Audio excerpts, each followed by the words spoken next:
이에 아브라함이 그곳에 제단을 쌓고 나무를 버려놓고 그의 아들 이삭을 결박하여 제단 나무에 놓고 손을 내밀어 칼을 잡고 그 아들을 잡으려 하니 여호와의 사자가 하늘에서부터 그를 불러 이르시되 아브라함아 아브라함아 하시는지라. 아브라함이 이르되 내가 여기 있나이다 하매 사자가 이르시되 그 아이에게 네 손을 대지 말라. 그에게 아무 일도 하지 말라. 네가 네 아들 네 독자까지도 내게 아끼지 아니하였으니 내가 이제야 네가 하나님을 경외하는 줄을 아노라. 아브라함이 눈을 들어 살펴본즉 한 순양이 뒤에 있는데 뿔이 수풀에 걸려 있는지라. 아브라함이 가서 그 순양을 가져다가 아들을 대신하여 번제로 드렸더라. 아브라함이 그 땅 이름을 여호와 이레라 하였으므로 오늘날까지 사람들이 이르기를 여호와의 산에서 준비되리라 하였더라. 여호와의 사자가 하늘에서부터 두 번째 아브라함을 불러 이르시되 여호와께서 이르시기를 내가 나를 가리켜 맹세하노니 네가 이같이 행하여 네 아들 네 독자도 아끼지 아니하였은즉 내가 너에게 큰 복을 주고 네 씨가 크게 번성하여 하늘의 별과 같고 바닷가의 모래와 같게 하리니 너의 씨가 그 대적의 성문을 차지하리라. 또 네 씨로 말미암아 천하 만민이 복을 받으리니 이는 네가 나의 말을 준행하였음이니라 하셨다 하니라. 이 아브라함이 그의 종들에게로 돌아가서 함께 떠나 부엘사바에 이르러 거기 거주하였더라. 하나님의 말씀입니다. 하나님께 감사합니다. 하나님의 지혜는 참으로 놀라우셔요. 여러분 읽었던 성경의 말씀 그대로 다 하시는 것처럼 하나님께서는 아브라함에게 명령을 주셨고 아브라함이 순종을 하였습니다. 그러므로 네 아들 네 독자까지 아끼지 아니하였으니 이제 네가 나 하나님을 경외한 줄 내가 알았다고 말씀하셨어요. 하나님께서는 아브라함에게 이삭을 제물로 바치라라는 이 명령을 통해서 첫 번째 하시고자 하셨던 일은 아브라함의 믿음을 드러내는 일이었어요. 그 아브라함의 믿음을 드러내는 이 시험을 받을 수 있을 때까지 아브라함은 25년 넘는 아브라함이니까 한 100세 이삭을 얻고요. 75세 때쯤 70세에 부름받고 왔다 쳐보면 거기에 또 세월이 더해지고 이삭의 자란 세월 따지면은 근 35년 내지 그 35년 넘는 세월을 아브라함은 하나님의 믿음의 훈련을 받습니다. 하나님께서 오래 참으시고 가르쳐 주시고 명령 주시고 실수하면 덮어주시고 그러면서 아브라함 믿음을 이렇게 키워 가셔요. 그리고 마침내 이삭을 제물로 바치라는 이 명령을 주셔도 좋을 만큼 또 과연 아브라함이 믿음의 열매를 쫙 증거를 나타내 보일 수 있을 만큼 순종하는 믿음을 보일 수 있을 만큼 때가 되어짐에 시험을 주신 것이죠. 이러한 사건은 개인에게서의 신앙의 사건은 우리에게도 마찬가지 적용이 됩니다. 그러니까 성경은 항상 말씀하시죠. 사람이 감당치 못할 시험은 없다. 그렇죠.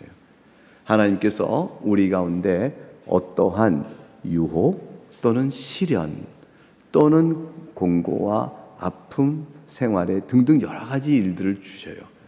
그럴 때 우리는 항상 하나님 앞에 내 믿음이 어떤가를 하나님께서 보기를 원하시는 그러한 감당할 만한 시험이다라고 생각을 해야 합니다.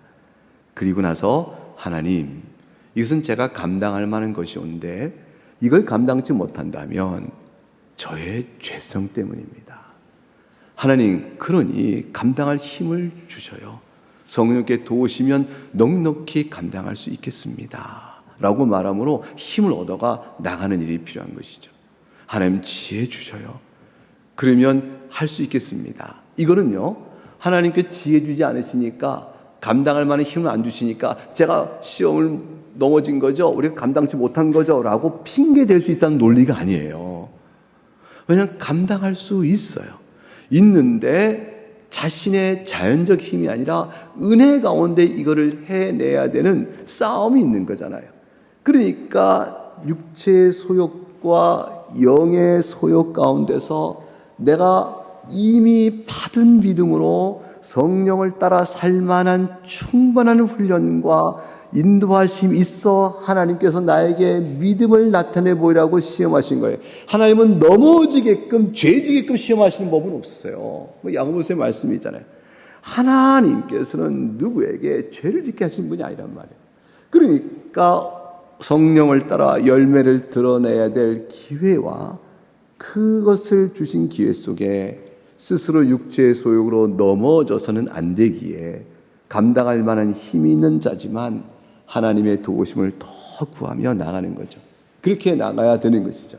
그러므로 믿음의 증거를 나타내 볼 수 있습니다. 아브라함은 지금 때쯤에 그만한 훈련과 연단 가운데 그 주께 소망을 둔 믿음을 나타내 보였습니다.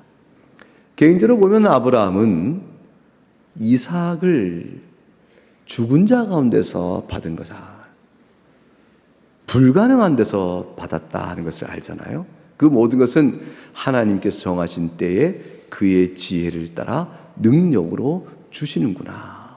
하나님의 약속을 지키시는구나. 이거를 뚜렷이 배워 알았단 말이죠. 그러니까 우리가 창세기 12장부터 지금까지 읽어오는 동안에 계속 아브라함이 하나님의 약속을 의심했을 때, 또는 약속을 자기 나름대로 어떻게 이루어 보려고 했을 때, 하나님 능력에 대해서는 충분한 고백이 없었을 때 아브라함은 자기 꾀를 얼마나 많이 썼어요. 그 모든 게 다 헛일이 되고 말았잖아요.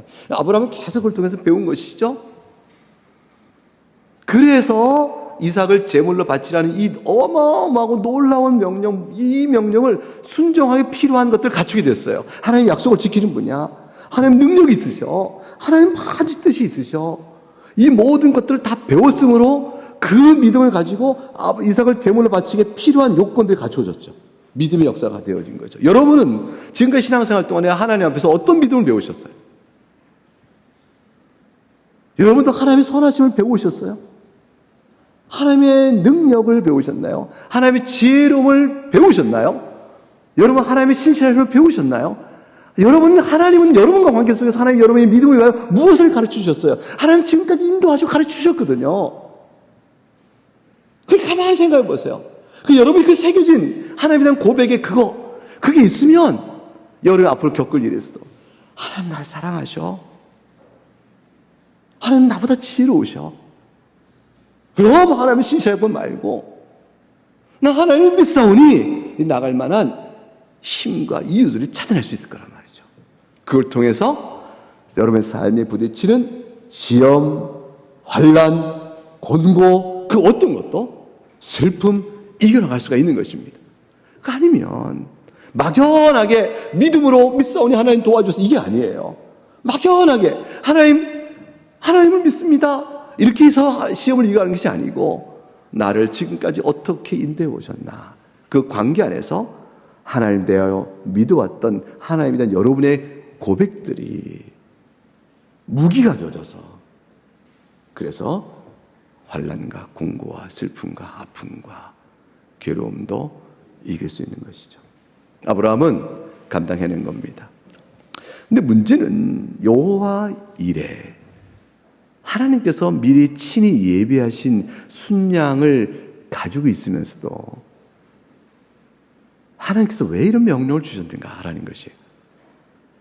이 명령은 아브라함 개인에게 특화된 시험이죠. 왜냐하면 지금까지 말한 것처럼 이삭을 얻은 것이 특별한 과정을 통해 얻었기 때문에 하나님의 은혜로 얻었다는 사실을 안다면 아브라함에게 특화된 시험의 명령인 것은 맞아요.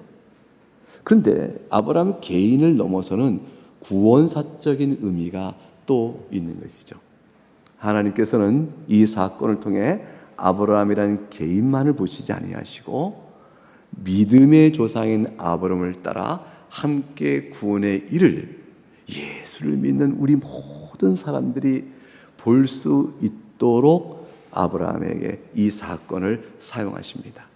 구속사적인 하나님의 특별한 간섭이 있는 것이죠. 하나님께서 이삭을 제물로 바치라고 말씀하실 때 하나님의 이미 계획 속에는 이미 순양을 준비하신 일이 있었겠죠. 있었죠, 당연히. 이삭을 죽이라니까 아브라함을 진짜 죽이려고 하네. 아브라함아, 이삭을 죽이면 어쩌려고 그러냐? 내가 약속을 준 아들을 네가 죽이면 어쩌려고 그러냐? 그거 죽이면 네 약속을 어떡하고? 나는 더 이상 못 준다. 하나님 이렇게 다급해져가지고 안 되는데 이래서 이삭을 못 죽게 하신 거 아니잖아요. 하나님은 아브라함의 믿음대로 이삭을 제물로 바쳐도 다시 살리실 수 있으세요. 얼마든지 그럴 수 있는 분인데 하나님은 이삭을 죽이고 살리는 길을 택하지 않으셨어요. 하나님은 예비하신 순양으로 대신한 일을 택하십니다. 왜 그러셨을까요? 왜 대신한 일을 택하셨을까요? 여기엔 또 다른 복잡한 하나님의 아주 세밀하신 계획이 있는 것이죠. 그것은 하나님의 약속의 중심에 있는 약속의 아들인 이삭. 그를 죽이고 다시 살릴 수도 있는데 그 방법이 아니라 예비하신 양으로 대신하심으로 그 이삭을 죽이지 않고 또 제물을 받으시는 하나님의 뜻은 무엇이었을까? 여기서 좀 더 생각할 오늘의 본문의 귀한 내용은 첫 번째는 우선 이삭을 제물로 받지 아니하시는 그 까닭은 만일 받으셨다면 우리에게 어마어마한 일들이 벌어질 거예요. 어떤 일이 벌어질까요? 하나님의 가장 가증히 여기는 일들을 마구 벌일 거예요. 그게 뭐죠? 인신제사죠. 만일 하나님께서 이삭을 제물로 받으시고 그리고 내가 약속의 아들이니 아브라함아 네 믿음대로 과연 내가 약속을 지키고 다시 살려주지 라고 능력을 나타내셨으면 하나님이 그런 분인가를 나타내 보셨겠지만 우리들에게 아주 오도된 하나의 잘못된 아주 죄악된 제사 관습이 생겨요. 그게 뭐예요? 사람을 죽여 바치는 것 더 나은 제물은 없다. 그거죠. 아브라함이 외아들 이삭을 바친 것처럼 나도 내 아들 독자를 바치겠다. 하나님을 예비한 일에 있어서 이 가증한 일들이 벌어지는 일이죠. 하나님 절대로 그런 사례를 만들지 않으신 거예요. 이삭을 받으시고도 살리실 수 있으시나 그 방법을 택하지 않으십니다. 그래서 레위기 18장 21절에 가게 되면 레위기 18장 21절 열어보고 싶지 않으셔요? 이렇게 창세기 뒤에 레위기 18장 21절 그 말씀을 찾아 읽어 볼까요? 예, 읽어보겠습니다. 시작. 너는 결단코 자녀를 몰렉에게 주어 불로 통과하게 함으로 내 하나님의 이름을 욕되게 하지 말라. 나는 여호와니라. 하나님은 우상 몰렉에게, 몰렉이란 우상신에게 이들은 자녀를 불로 살라 죽이는 제사만큼 가장 극진한 제사가 없다는 관습이 있었죠. 하나님께서 그들을 본받아 너희들 가운데 자녀를 불로 통과하게 하는 일들 한다면 나는 욕되게 가증히 여긴다고 말씀하셨어요. 하나님 이런 우상 제물의 악한 관습이 이스라엘 가운데 있어서는 안 되기 때문에 그렇게 하셨죠. 레위기 20장 넘어가서 20장 그 뒤를 넘어가면 2절과 3절에 또 같은 말씀이 나옵니다. 너는 이스라엘 자손에게 또 이르라. 그가 이스라엘 자손이든지 이스라엘 거류하는 검이든지 그의 자식을 몰렉에게 주면 반드시 죽이되 그 지방 사람이 돌로 칠 것이요 나도 그 사람에게 진노하여 그를 그의 백성에게 끊으리니 이는 그가 그의 자식을 몰렉에게 주어서 내 성소를 더럽히고 내 성을 욕되게 하였습니다. 어느 부모가 자식을 우상에게 제물로 바치겠어요? 이 제물로 바치는 습관에 따라 여호와 하나님께도 바치면 좋겠다고 나오는 일에 하나님 막으신 거예요. 아니다. 에스겔 23장 36절에 가게 되면 에스겔 그냥 들으세요. 에스겔 23장 36절과 42절에 가게 되면 근데 북쪽 왕국 이스라엘 남쪽 유다 이들이 각기 전부 다 행음하여 자기 자식을 우상을 위하여 화제를 삼았다. 그 자식을 내어주면서 우상을 위하여 불에 태워 화제를 삼았다. 그 자식을 죽여 우상에 드렸다.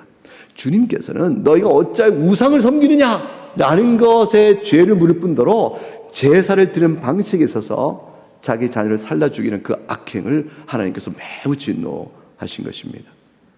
하나님께서는 이삭을 실제로 죽이는 일을 막으셔요. 인신제사의 가증한 관례가 남지 않도록 하시는 거죠. 둘째로 주님께서는 이삭을 제물로 받지 않으십니다. 그는 사람을 제물로 받지 않으신 까닭은 받을 만한 제물이 될 만한 사람이 없기 때문에 그래요. 이게 무슨 말이냐면 이삭 또한 제물로 드리에게는 합당치 않은 죄인이에요. 모든 제물은 양 가운데도 흠없는 양을 드리라 그랬어요. 짐승이 사람의 죄값을 어떻게 갚겠어요? 그러니까 동물의 제사는 다 그림자죠. 그러나 그 그림자 가운데도 하나님 메시지를 넣어주셨어요. 흠없는 제물이어야 한다라는 것이었어요. 그러니 만일 사람의 죄값은 사람이 대신하는 것이라 그러면 그 사람 중에 어떤 사람이어야 되는 것이죠? 흠없는 사람이어야 되죠.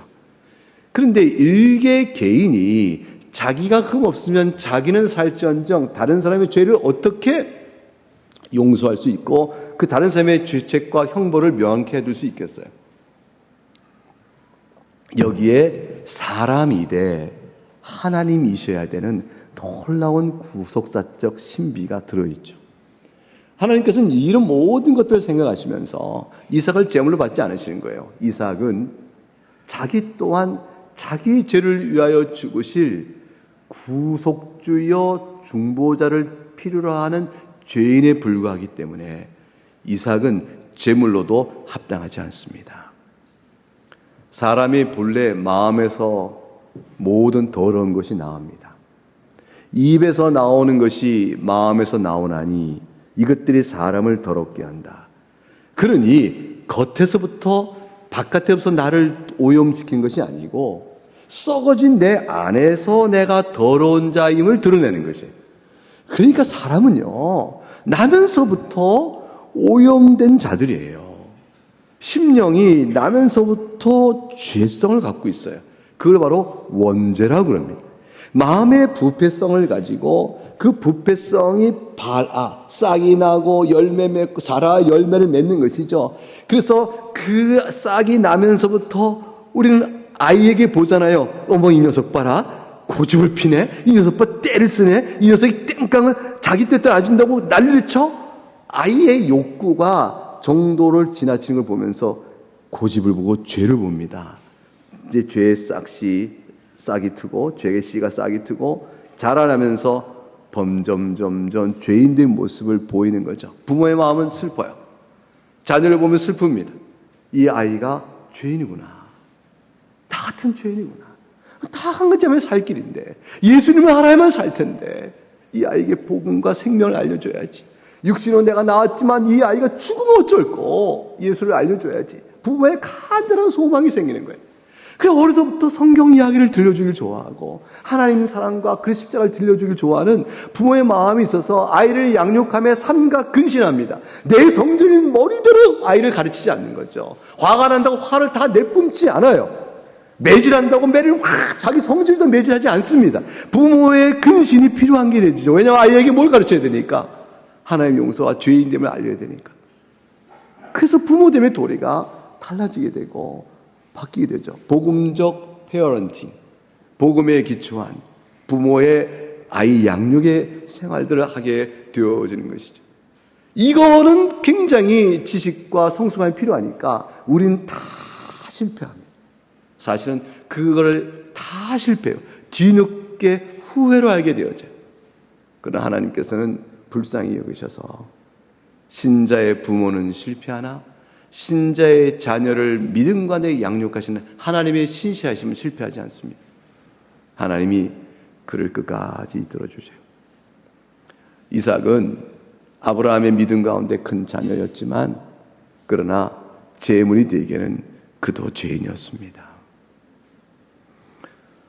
셋째로 하나님께서 왜 이삭을 제물로 굳이 바치라고 하셨을까? 예비된 양이 있음에도 불구하고 어린 양을 대신함으로 인해서 오늘 본문은 우리에게 분명히 알려줍니다. 이삭조차도 제물이 될 수 없음은 우리에게는 오직 우리의 죄를 대신 짊어지실 대리 속죄 양이 있어야 한다는 사실을 보여주신 것이죠. 그래서 약속으로 주어진 아브라함이 그토록 기뻐하는 사랑하는 외아들, 그 아들을 내어줌으로 우리의 죄를 대신 짊어지시는 대리속죄의 희생양이 있어야 한다는 사실을 하나님 이 사건을 통해서 우리에게 명백하게 가르치시는 것이에요. 예수 그리스도의 오심은 성경에 가득히 미리 약속된 바였습니다. 일찍이 아담과 하와가 타락한 이후에 그들이 영원한 진노 아래에 있을 자이지만 하나님이 아담과 하와를 택하셨기 때문에 그도 예수 그리스도의 보혈의 피로 인하여 죄 사함 받을 자로 삼으시사 그들에게도 구원을 베푸셔요. 그 사실을 아담과 하와도 알 수 있도록 하시기 위하여 주께서 여인의 후손에서 날 자가 뱀의 후손의 머리를 짓밟아 버린다는 복음의 가장 원초적인 내용을 알려주시고 그들의 벌거벗은 몸을 양의 가죽으로 입히셔서 희생 제물에 대한 제사적 원리를 열어주셨어요. 그때로부터 예수 그리스도 오심은 약속되고 있는 겁니다. 아담도 하와도 오실 구주를 바라보면서 산 것이죠. 그러니까 우리는 역사적으로 보게 되면 이미 오신 주님을 바라보니까 다 이렇게 시간이 여기서부터 이렇게 흘러간다면 우리는 과거를 돌아볼 거 아니에요? 우리는 다 일찍이 과거를 돌아보면서 오실 소망의 주님을 다시 돌아보는 미래로 이렇게 보고 미래를 이렇게 바라보는 사람으로 서 있는데 저쪽 우리보다 먼저 산 구약의 성도들은 다 오실 메시아를 바라보며 우리만을 바라보고 있죠. 그리고 오실 메시아를 바라보며 우리는 오실 메시아를 바라보며 다시 오실 메시아를 바라볼 때 저들은 이미 오신 메시아를 바라보면서 다시 오실 메시아를 바라보는 대로 시선이 이렇게 모아지죠. 우리는 그 시선 속에서 과거를 보고 그들 시선과 함께 다시 오실 메시아를 바라보며 믿음의 생활을 해나갑니다. 그들도 소망을 바라보며 믿음 따라 살아왔고 우리도 소망을 바라보며 믿음 따라 살아갑니다. 이사야 7장 14절에 그 유명한 말씀, 처녀가 잉태의 아들을 낳을 것인데 그 이름을 임마누엘이라 하셨습니다. 하나님께서 자기 백성과 함께 하시는 놀라운 은혜를 이루게 하실 한 분, 그분은 처녀가 잉태한다. 이때 쓰인 처녀는 반드시 결혼을 하지 않은 처녀만을 가리키는 아닌 단어다라고 얘기하지만 그러나 그 단어가 처녀이든 여자든 쓸 수 있다 할지라도 이 이사야 7장의 내용은 문맥상 처녀임을 예수님의 실제 마리아의 탄생을 통해서 역으로 확증할 수 있어요. 마리아는 내가 사내를 모르는데 어찌 일이 내게 있겠습니까? 라고 말했고 요셉은 마리아의 임신을 놓고 심히 근심하였다라는 사실을 통해서 둘 사이의 관계로 비롯된 아들이 아닌 것을 명백하게 보여주고 있죠. 요한복음 3장 16절에 사랑하는 독생자 아들이 하셨어요. 약속에 따라 온 분이며 하나님이 세상을 이처럼 사랑하사 독생자를 주셨으니 믿는 자마다 멸망하지 않고 영생을 얻게 하려 함이라. 그의 독생자를 주셨습니다. 여러 형제들이 있을 수 있는데 독생 하나밖에 없는 아들이라는 뜻이 아니라 성부와 성자 사이에 아주 특별한 관계로 있는 바로 그분이시라는 뜻으로서의 독생자이십니다. 사실 아브라함에게도 자식이 있었죠. 이삭 이전에 이스마엘, 그리고 이삭 이후에도 또 아브라함은 아들을 둡니다. 그러나 아브라함의 아들은 이삭이다 라고 말을 합니다. 왜 그러냐면 약속을 따라 얻은 아들이기 때문에 그렇습니다. 오직 하나입니다. 예수 그리스도는 하나님께서 우리의 구원을 위하여 약속하신 유일한 분이십니다. 성자 하나님이 사람이 되심으로 이 땅에 오시니 우리가 그분을 약속하신 독생하신 아들이라 이렇게 말합니다. 이 아끼고 사랑하는 독생하는 아들을 번제로 바치라 하는 이 주의 말씀은 이 미리 예비된 양을 통하여 대리속죄 은혜를 가리키면서 오실 그분이 하나님께서 아끼고 사랑하는 독생자이심을 말하면서 그분이 바로 번제로 내어주일 자임을 말하는 거예요. 우리의 중보자는요, 번제로 내어주는 자예요. 우리의 중보자는 살아 계시면서 내가 너희 죄를 다 용서한다, 이제 와라, 이렇게 자기가 육신 가운데 오셔서 죽지 않고 죄를 사하시는 분이 아니에요. 자기 목숨을 내어주셔야 되는 분이었어요. 십자가의 그 고통을 다 받으시고 영혼과 몸에 말할 수 없는 고통을 당하시면서 실제 우리가 겪는 죽음을 겪으심으로 우리 죄를 용서하시는 그분으로 오셔요. 번제로 자신을 내어주신 분으로 오십니다. 하나님이 사람이 되시사 그의 능력으로 너희들의 죄를 내가 다 용서한다, 하나님의 권세로 선포하면 그만 아닌가? 왕이 말이죠. 왕이 내가 너희를 다 용서하겠다, 전쟁 포로들을 내가 너희 죄를 다 사면하니 나가 살아라 라고 그냥 용서하고 왕의 권세를 하면 되지 않을까요? 그렇게 하나님께서 죄인들을 그냥 자신의 권세로 그냥 용서하시면 되지 않을까요? 하나님 그 방법 취하지 않으셔요. 하나님은 공의의 속성에 따라 처절하게 죄값을 예수 그리스도에게 물으십니다. 그거를 번제로 드려라, 다 태워 온전한 헌신이 있게 하시는 것이죠. 그래서 신약성경 요한일서 4장 10절에 하나님이 우리를 사랑하셨는데 우리를 사랑한 것은 우리 죄를 다 용서하시기 위해서 화목제물로 자기 아들을 보내시는 데 있다 되어 있습니다. 이 일을 위하여 그리스도께서 오신 거예요. 오셔서 그리스도께서는 다 양같이 그릇 행하여 제 갈 길로 못 들어가는 우리들의 죄악을 다 담당시키시니 그걸 받으시고 죽기까지 순종하여 그 일을 이루신 것이죠. 그러므로 번제로 내어드리라는 하나님께서 이삭을 번제로 바치라는 말씀의 뜻은 오실 메시아가 대리 속죄를 위하여 무엇을 하실 분인가를 그대로 보여주는 일이었습니다. 아브라함의 순종은 놀랍습니다. 그러나 아브라함의 말에 순종한 이삭도 놀랍죠. 저 같았으면 벌쩍벌쩍 떴을 거예요. 아버지 왜 이러세요? 정신 차리세요 라고 한다든가, 좀 심하게 하냐면 영감이 100세가 넘어, 지금 이 나이가 아브라함 나이가 몇 세예요? 이삭이 15이면 115세 아니에요. 영감이 도대체 왜 이러실까까지 하고 난리 쳤을 겁니다. 근데 이삭은 순전하게 묶입니다. 묶이고 칼을 들어 자기를 찌르는 아버지를 바라보되 그대로 그 당하는 일을 받아들이죠. 묵묵히 순종하여 자신을 내어드린 희생 제물이신 그리스도를 그대로 보여줍니다. 그래서 이사야 53장 7절에 그가 곤욕을 당하여 괴로울 때도 그의 입을 열지 아니하였으며 마치 도수장으로 끌려가는 어린 양과 털 깎는 자 앞에서 잠잠한 양같이 그의 입을 열지 아니하였도다. 빌립보서 2장 8절에 자기를 낮추시고 복종하시되 죽기까지 하셨느니라. 곧 십자가에 죽으심이라 하셨습니다. 결국 주께서 이삭을 제물로 바치는 데는 오실 메시아를 그려내는 아름다운 계획들이 있었던 겁니다.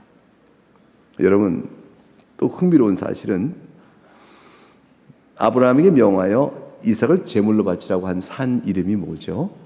모리아 산입니다. 근데 그 모리아 산은 예루살렘에 있어요. 그래서 그 모리아 산 위에 솔로몬이 성전을 짓습니다.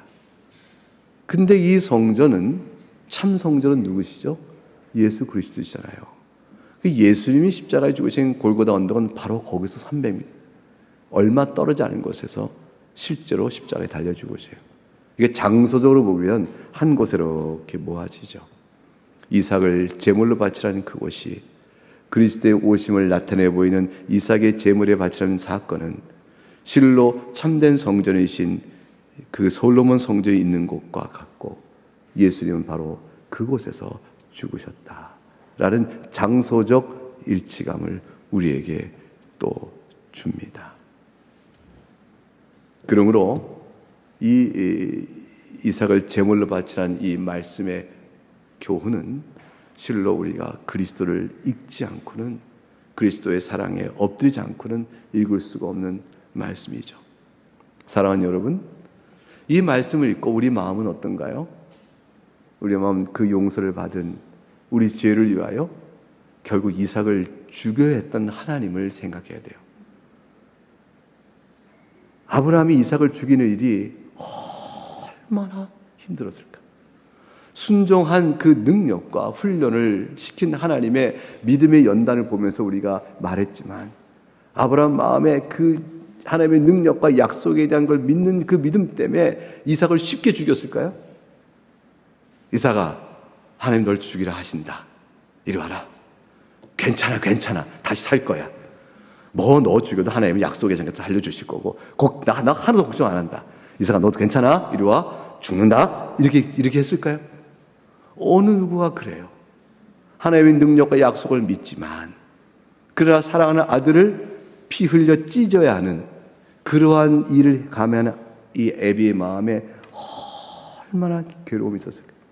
이 말은 하나님께서 아들을 내어주어 십자가에 못 박아 죽으시며 나의 하나님 어찌 나를 버리시나이까 외치시며 그 겟세마네 동산에서 땀이 핏방울되게 흘려서 그 고통의 잔을 기도하셨던 주님의 고통이 얼마나 큰지를 하나님 아신단 말이에요. 성부 하나님께서 아셔요. 그 성자 하나님이 당하는 고난을 다 아셔요. 이 가벼운 게 아닌 걸 아시죠? 우리의 죄값은 영원한 지옥인데, 지옥의 고통 속에 아들을 내보내시는 그 고통은 아버지 하나님이 다 아셔요. 그래서 주님은 고통을 당하시고 성부께서 무관하신 것이 아니고 성령 하나님이 무관하신 것이 아니에요. 성령 하나님이 이 고통의 자리 속에 함께 하시며 그리스도와 함께 힘을 냅니다. 예수 그리스도께서 광야에서 시험을 이기실 때 성령의 이끌리심을 받아 능력으로 사탄의 시험을 이기셔요. 그리스도께서 겟세마네에서 기도하실 때 성령의 도우심으로 땀이 핏방울 내까지 이기십니다. 시험이죠. 시험을 이기십니다. 실제로 죄책을 고통을 당하실 때 성령께서 도우셔요. 성부 성자 성령께서는 죄값을 치르시는 그 고통이 얼마나 큰 건지를 아십니다. 그런데 아브라함이 말이죠, 이삭을 손대지 말라고 이삭을 다시 탁 아브라함에게 돌려드렸을 때, 아브라함아 네 아들에서 이삭에게 손을 대지 마라. 네가 나를 경외한 줄 아노라 라고 이삭을 아브라함에게 탁 돌려줬을 때 아브라함이 받은 기쁨이 얼마나 클까요? 그 기쁨이 얼마나 컸을 것 같으셔요? 여러분, 아브라함의 기쁨을 생각해 보세요. 이때 아브라함이 받은 그 기쁨의 크기를 생각해 보세요. 하나님, 정말 하나님 놀라우십니다. 아들아.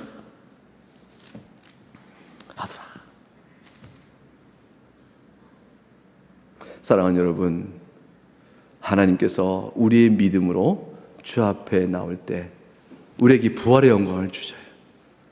그리고 우리를 품으셔요.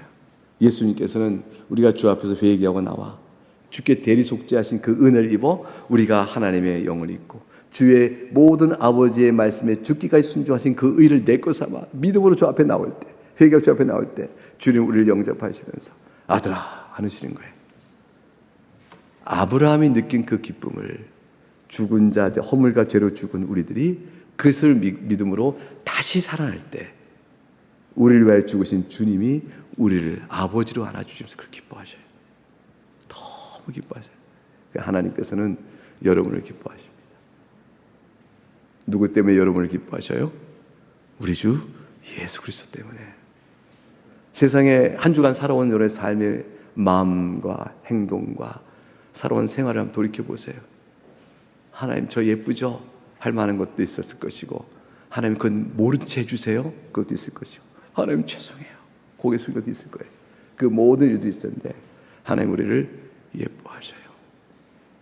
오직 그리스도의 은혜 때문입니다. 아브라함이 이삭을 품을 때 그 감격, 우리가 다시 부활하여 영광의 부활로 섰을 때 그때 누릴 그 감격, 그 감격의 기쁨을 우리는 우리 스스로의 부활을 통해서 알 것이요, 이삭도 죽음에서 노임받은 때 알 것이요, 우리를 품는 아브라함의 기쁨은 그리스도께서 우리를 영접하신 기쁨을 통해서 알 것입니다. 여러분, 곧 주님 만나잖아요. 뭐 그렇게 오래 걸리지 않을 겁니다.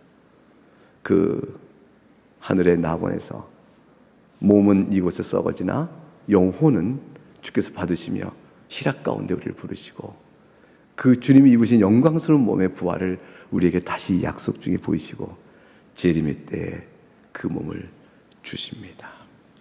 이것이 바로 우리 주 예수 그리스도의 은혜요, 그 은혜의 놀라우신 말씀을 오늘 아브라함하고 이삭을 제물로 바친 이 사건 속에서 분명하고도 확실하게 나타내 보이신 것입니다. 기도하겠습니다. 사랑하는 교우 여러분, 오늘 말씀을 통해서 여러분이 마음속에 받은 은혜를 생각하며 주 앞에 각각 적용하고 주의 은혜를 감사하는 신앙의 고백들이 있기를 바라겠습니다. 각각 적용하며 기도하시기 바랍니다.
기도를 정리하시고 같이 기도하겠습니다. 하나님 아버지, 하나님께서는 우리가 여전히 죄인이지만 우리가 여전히 의인이 아니라 아직 죄인 되었을 때에 그리스도를 우리 가운데 보내심으로 우리를 위하여 죽게 하시고 그의 피로 말미암아 의롭다 하심을 받고 그로 말미암아 진노하시는 구원을 받는 우리 향한 주님의 사랑을 나타내 보이셨사오니 오늘 아브라함이 이삭을 제물로 바치는 이 사건을 통해서 이 복음적 귀한 진리가 생생하게 있음을 바라보게 되어집니다.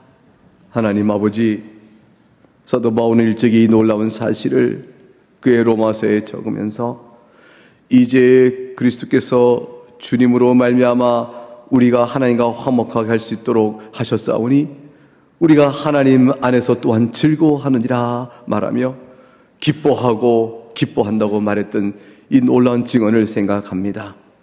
우리 또한 살든지 죽든지 우리 몸에서 그리스도가 존귀케 되기를 원합니다. 우리가 이제 이 몸 가운데 사는 것은 그리스도니 우리가 죽는 것도 유익하다는 사도 바울의 고백을 따라 우리가 주님을 사랑하고 이 은혜를 받은 자로서 항상 기뻐하며 살아갈 수 있는 자가 되기를 원합니다.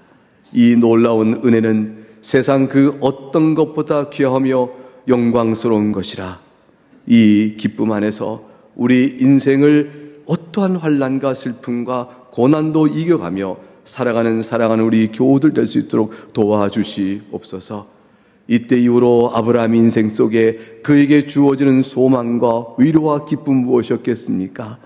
오직 우리가 믿음을 따라 살다가 하늘 본향 찾는 나그네 인생길을 알았던 그 아브라함의 인생길을 그가 살 수 있었던 것은 그리스도 때문이오니 우리 또한 이 인생길을 나그네 인생인 줄 알며 하늘 본향을 바라보며 살아가는 가운데 광야를 걸어가는 거친 발걸음도 하늘 본향을 향해 나가는 가운데 감당할 수 있겠나이다.